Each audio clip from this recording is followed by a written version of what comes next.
Hi friends, welcome to my YouTube channel All Around Us. Happy Deepavali to all. ಎಲ್ಲ ಹೇಗಿದ್ದೀರಾ? ಎಲ್ಲರಿಗೂ happy Diwali.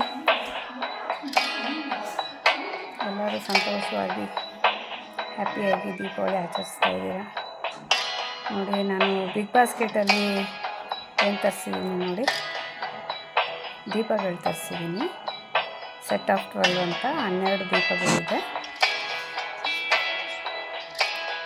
ನೋಡಿ. ಈ ಥರ ಪ್ಯಾಕಿಂಗ್ ಮಾಡಿ ಕಳಿಸಿರ್ತಾರೆ. ಒಳಗಡೆ ಎಲ್ಲ ಪ್ಯಾಕಿಂಗ್ ಮಾಡಿದ್ದಾರೆ. ಇದು ನೋಡಿ, ಹತ್ತಿನೂ ಕೊಟ್ಟಿದ್ದಾರೆ, ಬತ್ತಿನೂ ಕೊಟ್ಟಿದ್ದಾರೆ. ದೀಪಗಳಿಗೆ ಹಾಕೋ ಬತ್ತಿ ನೋಡಿ. ದೀಪಗಳು ನೋಡಿ ಎಷ್ಟು ಕಲರ್ಫುಲ್ಲಾಗಿ, ಎಷ್ಟು ಚೆನ್ನಾಗಿದೆ.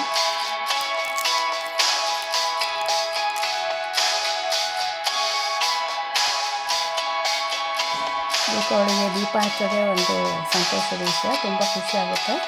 ಕಲರ್ ದೀಪಗಳೆಲ್ಲ ಹಚ್ಚಿ ಒಂಥರ ಸುತ್ತಲ್ಲಿ ಅದೆಲ್ಲ ಪಟಾಕಿ ಹಾಕಬೇಕು ಅಂದರೆ ತುಂಬ ಇಷ್ಟ ಆಗುತ್ತೆ. ಮಕ್ಕಳಿಗೂ ದೊಡ್ಡವ್ರಿಗೂ ಎಲ್ಲರಿಗೂ ಇಷ್ಟ. ಇದು ನೋಡಿ, ದೀಪಗಳು ಎಷ್ಟು ಚೆನ್ನಾಗಿರುತ್ತೆ. ಆಯಿಲ್ ಪೇಂಟಿಂಗ್ ಮಾಡಿದ್ದಾರೆ, ಹಾಗಾಗಿ ಇದು ಆಯಿಲೆಲ್ಲ ಲೀಕೇಜ್ ಏನು ಆಗಲ್ಲ. ಅದು ಬರೀ ಮಣ್ಣಿನ ದೀಪ ತಂದರೆ ಸ್ವಲ್ಪ ಲೀಕೇಜ್ ಎಲ್ಲ ಆಗುತ್ತೆ. ಇದು ಮೇಲೆ ಪೇಂಟಿಂಗ್ ಮಾಡಿರೋದ್ರಿಂದ ಲೀಕೇಜ್ ಬರಲ್ಲ, ಚೆನ್ನಾಗಿರುತ್ತೆ. ತುಂಬ ನಿಧಾನವಾಗಿ ಜಾಸ್ತಿ ಹೊತ್ತು ದೀಪ ಉರಿಯುತ್ತೆ.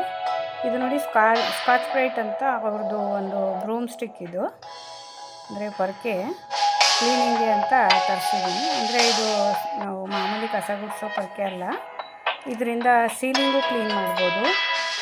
ಆಮೇಲೆ ಇದು ಲಾಂಗ್ ಹ್ಯಾಂಡಲ್ ಇರೋದ್ರಿಂದ ಮೇಲ್ಗಡೆ ಎಲ್ಲ ಕಬೋರ್ಡು ಆ ಥರ, ಆಮೇಲೆ ಫ್ಯಾನು ಎಲ್ಲ ಕ್ಲೀನ್ ಮಾಡ್ಬೋದು. ತುಂಬ ಚೆನ್ನಾಗಿದೆ ಪೊರಕೆ ಇದು. ಇದು ನೋಡಿ, ಈ ಥರ ಇರುತ್ತೆ. ಎಷ್ಟು ನೈಸ್ ಆಗಿದೆ ನೋಡಿ, ಸಿಲ್ಕಿ ಆಗಿದೆ ಇದು. ಇದರಿಂದ ಏನು ಪುಡಿ ಏನು ಉದುರಲ್ಲ, ಇದು ಡಸ್ಟ್ ಏನು ಇದಾಗಲ್ಲ.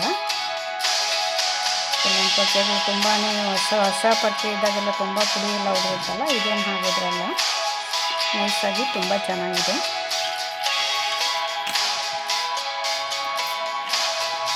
ಪೊರ್ಕೆ ತುಂಬ ಚೆನ್ನಾಗಿದೆ. ಇದು ಈ ಥರ ಹ್ಯಾಂಡಲ್ನ ಫಿಟ್ ಮಾಡಬೇಕು. ಹ್ಯಾಂಡಲ್ ಸಪ್ರೇಟಾಗಿ ಕೊಟ್ಟಿರ್ತಾರೆ, ಈ ಥರ ಫಿಟ್ ಮಾಡಿ ನೋಡಿ. ಇವಾಗ ಲಾಂಗ್ ಪೊರ್ಕೆ ಆಗುತ್ತೆ. ಕಸ ಎಲ್ಲ ಗುಡಿಸ್ಬೋದು ಈಸಿಯಾಗಿ. ತುಂಬ ಹಿಂಗೆ ಬಗ್ಗಿ ಕಸ ಗುಡಿಸೋ ಅವಶ್ಯಕತೆ ಏನಿಲ್ಲ ನೋಡಿ. ಮೇಲೆಲ್ಲ ಧೂಳು ಕ್ಲೀನ್ ಮಾಡ್ಬೋದು. ಇವತ್ತೆಲ್ಲ ಕ್ಲೀನಿಂಗ್ ಇದರಲ್ಲೇ ಮಾಡಿದೆ. ಮೇಲೆ ಸೀಲಿಂಗ್ವರೆಗೂ ಎತ್ಕೊಟ್ಟು ಚೇರ್ ಮೇಲೆ ಅಥವಾ ಸ್ಟೂಲ್ ಮೇಲೆ ಹತ್ತಿ ನಾವು ಕ್ಲೀನ್ ಮಾಡೋದಕ್ಕೆ ಒಂಥರ ಭಯ ಆಗುತ್ತೆ, ಎಲ್ಲಿ ಬಿದ್ದುಬಿಡ್ತೀವೇನೋ ಅಂತ. ಈ ಪೊರ್ಕೆ ಇರೋದ್ರಿಂದ ನಾವು ಹಾಗೆ ಕೈಯಿಂದನೇ ಈಗ ಸೀಲಿಂಗ್ವರೆಗೂ ಇದು ಎತ್ಕುತ್ತೆ. ಹಾಗಾಗಿ ಕ್ಲೀನ್ ಮಾಡೋಕ್ಕೆ ತುಂಬ ಈಸಿ ಆಗುತ್ತೆ. ನಾವು ಸ್ಟೂಲ್ ಮೇಲೆ ಹತ್ತೋ ಭಯ ಇಲ್ಲ, ಬೀಳ್ತೀವಿ ಅನ್ನೋ ಒಂದು ಭಯ ಇಲ್ಲ. ಇದು ನೋಡಿ, ಫ್ಯಾನ್ ಮೇಲೆಲ್ಲ ಧೂಳು ಕೂತಿದೆ, ಅದನ್ನು ಆರಾಮಾಗಿ ಸುಮ್ಮನೆ ಹಾಗೆ ನಿಂತ್ಕೊಂಡು ಈ ಥರ ಕ್ಲೀನ್ ಮಾಡ್ಬೋದು.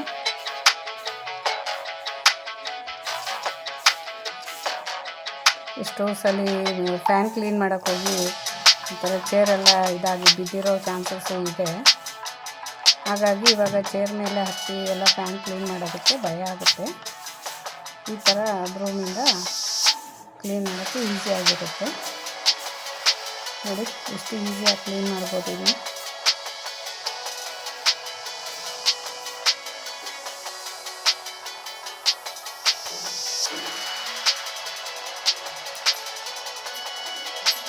ಇನ್ನು ರೂಮಲ್ಲೆಲ್ಲ ಕ್ಲೀನ್ ಮಾಡಬೇಕು.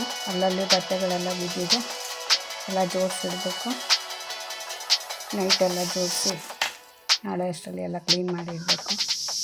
ಏನಾದರೂ ಸ್ವೀಟ್ ಮಾಡೋಣ ಅಂತ ಯೋಚನೆ ಮಾಡಿದ್ದೀನಿ. ಮೈಸೂರು ಪಾಕ್ ಮಾಡೋಣ ಅನ್ನಿಸ್ತು ನೋಡಿ. ಒಂದು ಅರ್ಧ ಲೋಟ ಹಾಲು ತೊಗೊಂಡಿದ್ದೀನಿ. ಬಾಣಲೆಗೆ ಆದಮೇಲೆ ಹಾಲು ಹಾಕಬೇಕು. ಹಾಲು ಚೆನ್ನಾಗಿ ಬಿಸಿ ಆಗಬೇಕು. ಚೆನ್ನಾಗಿ ಬಿಸಿ ಆದಮೇಲೆ ಇದಕ್ಕೆ ಸಕ್ಕರೆ ಆ್ಯಡ್ ಮಾಡಬೇಕು. ಇಲ್ಲಾಂದರೆ ಅದು ಹಾಲು ಒಡೆದೋಗ್ಬಿಡುತ್ತೆ ಮೊದಲೇ ಮಿಕ್ಸ್ ಮಾಡಿದ್ರೆ. ಹಾಗಾಗಿ ಚೆನ್ನಾಗಿ ಬಿಸಿ ಆದಮೇಲೆ ಒಂದು ಅರ್ಧ ಕಪ್ಪು ಹಾಲಿಗೆ, ಅರ್ಧ ಲೋಟ ಹಾಲಿಗೆ ಒಂದು ಅರ್ಧ ಕಪ್ಪು ಸಕ್ಕರೆ ಹಾಕ್ತೀನಿ. ಸುಮ್ಮನೆ ಸ್ವಲ್ಪ ಮಾಡ್ತಾಯಿದ್ದೀನಿ.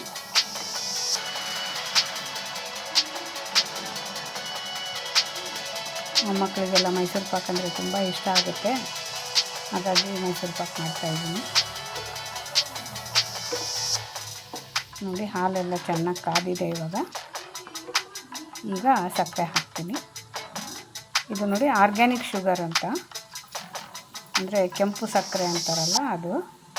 ವೈಟ್ ಸಕ್ಕರೆ ಯೂಸ್ ಮಾಡಲ್ಲ ನಾನು, ಆರ್ಗ್ಯಾನಿಕ್ ಶುಗರ್ ಯೂಸ್ ಮಾಡ್ತೀನಿ. ವೈಟ್ ಸಕ್ಕರೆ ಏನು ತಿನ್ನಲ್ಲ. ಈಗ ಇದನ್ನು ಮಿಕ್ಸ್ ಮಾಡ್ತಾ ಇರಬೇಕು. ಈ ಸಕ್ಕರೆ ಕರಗೋವರೆಗೂ ಹೀಗೆ ಮಿಕ್ಸ್ ಮಾಡ್ತಾ ಇರಬೇಕು. ಇದಕ್ಕೇನು ಪಾಕ ಏನು ಬೇಡ, ಸಕ್ಕರೆ ಕರಗಿದ್ರೆ ಸಾಕು.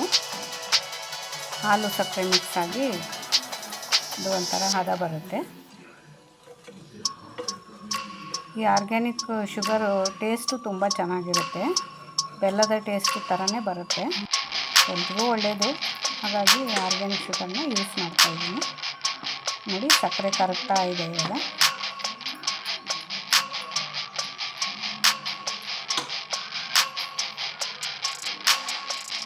ಈಗ ಒಂದು ಅರ್ಧ ಕಪ್ನಷ್ಟು ಕಡಲೆ ಹಿಟ್ಟು ಮಿಕ್ಸ್ ಮಾಡ್ತಿದ್ದೀನಿ.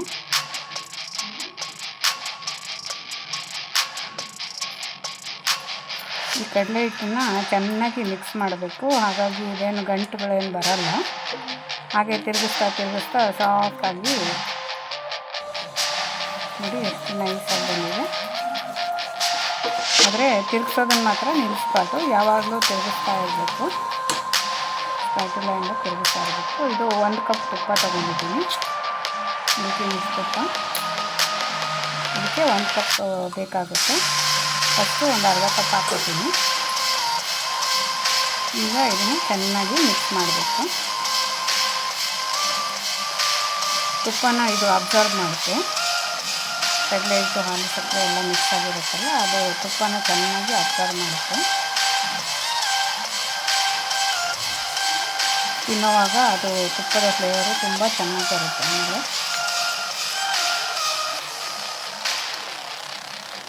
ನೋಡಿ ಕೈ ಬಿಡ್ದಿರ ಹೀಗೇನೆ ತಿರುಗಿಸ್ತಾ ಇರಬೇಕು. ಕೈ ಬಿಟ್ಟರೆ ಮತ್ತೆ ಗಂಟಾಗಿಬಿಡುತ್ತೆ ಅಥವಾ ತಳ ಎಲ್ಲ ಸೀದೋಗೋ ಚಾನ್ಸಸ್ ಇರುತ್ತೆ. ಹಾಗಾಗಿ ಕೈ ಬಿಡ್ದಿರ ತಿರುಗಿಸ್ತಾನೇ ಇರಬೇಕು.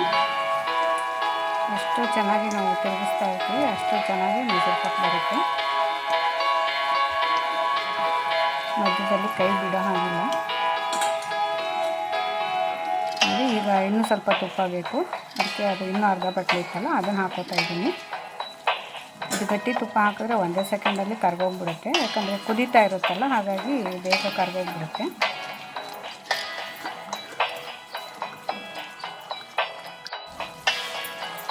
ತಿರುಗಿಸ್ತಾ ನೋಡಿ ಇದು ಗಟ್ಟಿ ಆಗೋಕ್ಕೆ ಸ್ಟಾರ್ಟ್ ಆಗುತ್ತೆ. ತೆಳ್ಳಗಿರೋದು ಸ್ವಲ್ಪ ಗಟ್ಟಿ ಆಗೋಕ್ಕೆ ಸ್ಟಾರ್ಟ್ ಆಗುತ್ತೆ. ಹಾಗೆ ತಿರುಗಿಸ್ತಾನೆ ಇರಬೇಕು. ನೋಡಿ ಇವಾಗ ಈ ಕನ್ಸಿಸ್ಟೆನ್ಸಿ ಬಂತು. ಇದು ಒಂಥರ ಇವಾಗ ಗೂಡಾಗಿ ಬಿಟ್ಕೊಳ್ಳುತ್ತೆ. ಬಾಣಲೆಗೇನು ಅಂಟೋದಿಲ್ಲ.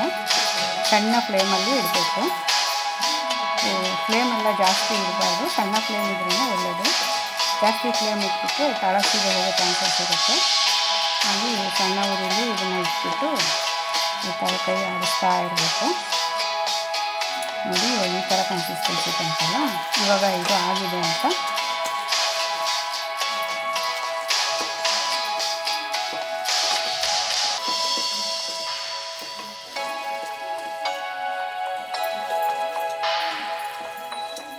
ನೋಡಿ ಈ ಥರ ಗೂಡಾಗಿ ಬರುತ್ತೆ. ಇದು ಗೂಡಾಗಿ ಬಂದಾಗ ಇದು ಆಯಿತು ಅಂತ ಕೈಗೆ ಒಂಥರ ಹಗುರ ಆಗಿರುತ್ತೆ. ಇದು ತಿರುಗಿಸೋದಕ್ಕೇನು ಕಷ್ಟ ಆಗಲ್ಲ. ನಾವು ಪ್ಲೇಟ್ಗೆ ತುಪ್ಪ ಅಥವಾ ಎಣ್ಣೆ ಏನು ಹಾಕ್ಕೊಳ್ಳೋದು ಬೇಡ, ಯಾಕಂದರೆ ಅದರಲ್ಲೇ ಇರುತ್ತೆ. ಅದರಲ್ಲೇ ಚೆನ್ನಾಗಿ ತುಪ್ಪ ಹಾಕಿರ್ತೀವಲ್ಲ, ಹಾಗಾಗಿ ಏನು ಹಾಕೋದು ಬೇಕಾಗಿಲ್ಲ. ನೋಡಿ ಇದನ್ನು ಇವಾಗ ತಟ್ಟೆಗೆ ಹಾಕೋಬೇಕು.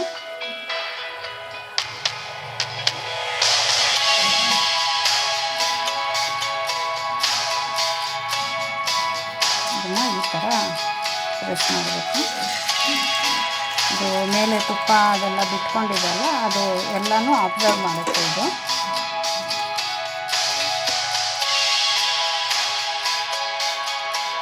ತಿನ್ನೋದಕ್ಕೆ ತುಂಬ ಚೆನ್ನಾಗಿರುತ್ತೆ ಟೇಸ್ಟು. ಬರೀ ತುಪ್ಪ ಹಾಕಿರೋದ್ರಿಂದ ತುಪ್ಪದ ಸ್ಮೆಲ್ ಘಮ ಘಮ ಅಂತ ಬರ್ತಾ ಇರುತ್ತೆ. ಆರೋಗ್ಯಕ್ಕೂ ಒಳ್ಳೆಯದು, ತಿನ್ನೋದಕ್ಕೂ ತುಂಬ ರುಚಿಯಾಗಿರುತ್ತೆ. ಮಕ್ಕಳಿಗಂತೂ ತುಂಬ ಇಷ್ಟ ಆಗುತ್ತೆ. ನೋಡಿ ಈ ಥರ ಹದ ಬರಬೇಕು. ಇದು ತುಂಬ ಗಟ್ಟಿಯಾಗೋಕ್ಕಿಂತ ಮುಂಚೆನೇ ಕಟ್ ಮಾಡಿಬಿಡ್ಬೇಕು. ಆಮೇಲೆ ಗಟ್ಟಿ ಆಗಿಬಿಟ್ರೆ ಕಟ್ ಮಾಡೋದಕ್ಕಾಗಲ್ಲ. ಇನ್ನೂ ಸ್ವಲ್ಪ ಮೆತ್ತಗಿರುವಾಗೇ ಈ ಥರ ಕಟ್ ಮಾಡಬೇಕು ಇದನ್ನು.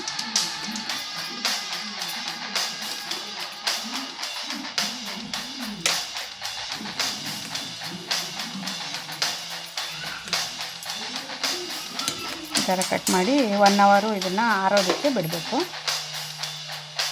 ಆರಿದ ಮೇಲೆ ಇದು ಚೆನ್ನಾಗಿ ಕನ್ಸಿಸ್ಟೆನ್ಸಿ ಚೆನ್ನಾಗಿ ಬರುತ್ತೆ, ಸ್ವಲ್ಪ ಗಟ್ಟಿಯಾಗಿ ಬರುತ್ತೆ. ನೋಡಿ ಈ ಥರ ಬಂದಿದೆ ಮೈಸೂರು ಪಾಕು. ತುಂಬ ರುಚಿಯಾಗಿರುತ್ತೆ ಮನೇಲಿ ಮಾಡಿರೋ. ಏನು ಅಂದರೆ ನಮ್ಮ ಕೈಯಾರ ಮಾಡಿರೋದು ಅನ್ನೋ ಒಂದು ಖುಷಿ ಇರುತ್ತೆ.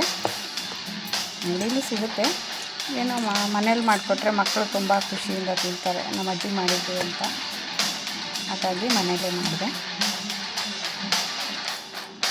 ನೀವು ಟ್ರೈ ಮಾಡಿ ನೋಡಿ, ತುಂಬ ಈಸಿ ಇದೆಯೋ. ಏನು ಅಂದರೆ ತಿರುಗಿಸ್ತಾ ಇರಬೇಕು ಅಷ್ಟೇ, ಸ್ಪ್ಯಾಟೆಲ್ಲ ಯಾವಾಗಲೂ ಕೈ ಬಿಟ್ಟು. Once again happy Deepavali friends. ಎಲ್ಲ ಚೆನ್ನಾಗಿ ಎಂಜಾಯ್ ಮಾಡಿ, ಸೇಫಾಗಿ ದೀಪಾವಳಿ ಆಚರಣೆ ಮಾಡಿ. Thank you.